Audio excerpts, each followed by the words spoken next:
In this video, you're gonna learn how to factor by grouping. So in my expression, I have 4 terms here, and oftentimes when there are 4 terms in your expression, the factoring method will be grouping. So when I look at these terms, the first thing I always do is look for a GCF, but there is no common factor between all 4 terms, so I can't factor by GCF, right?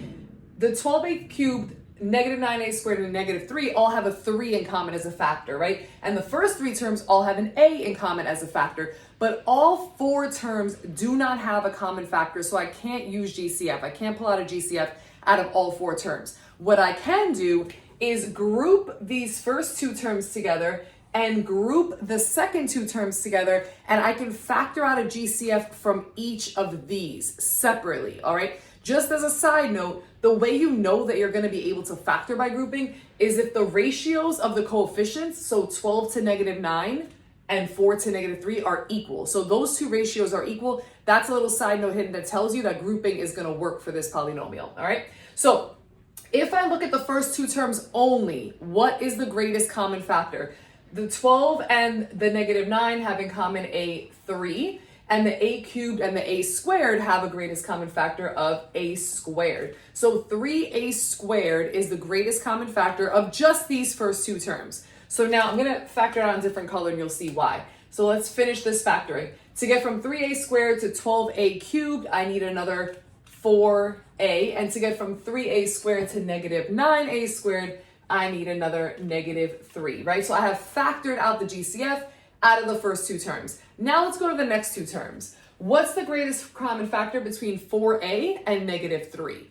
Well, there is no number aside from 1 that goes into both of those terms, and I can't take out a variable as a common factor because the last term doesn't even have a variable. So in this case, my GCF is 1.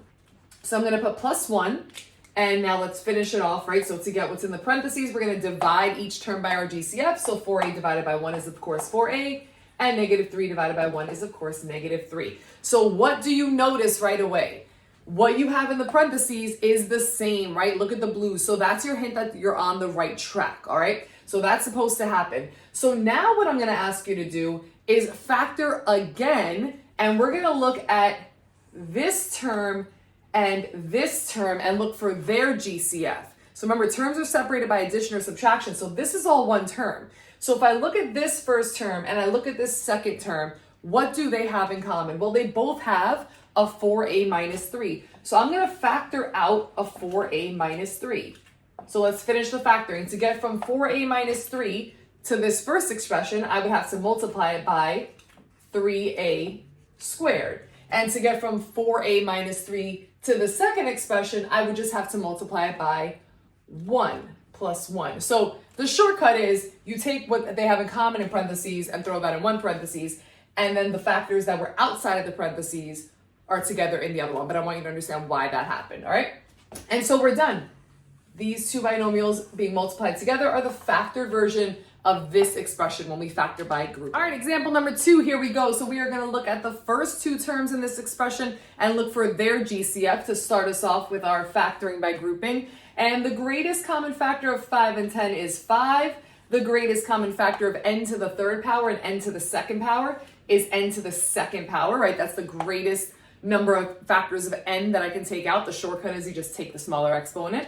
All right, and if I use that as the GCF, what's gonna go in my parentheses is 5n cubed divided by 5n squared leaves me with n. Negative 10n squared divided by 5n squared gives me negative 2. So I'm done factoring the first 2 terms by GCF. Now I'm gonna move on to the second 2 terms. So the GCF of 3n and 6 is just 3. I can't take out a variable here because the last term doesn't have a variable part of it, all right? So 3 is our GCF, and now I'm just gonna divide each term by our GCF. So 3n divided by 3 is n, and negative 6 divided by 3 is negative 2. So now I'm checking to see that I have the same expression in both of these parentheses, and I do. So I'm gonna factor out that n minus 2, and when I do that, I'm left with 5n squared, right, the term from the first parentheses, plus 3, the term that was in front of the second parentheses, and I am done. All right, here's a practice problem for you guys to try on your own. So go ahead and factor the expression m cubed minus m squared plus 2m minus 2. When you think you've got it, check the description of the video. The answer will be there so that you know if you got it right or not.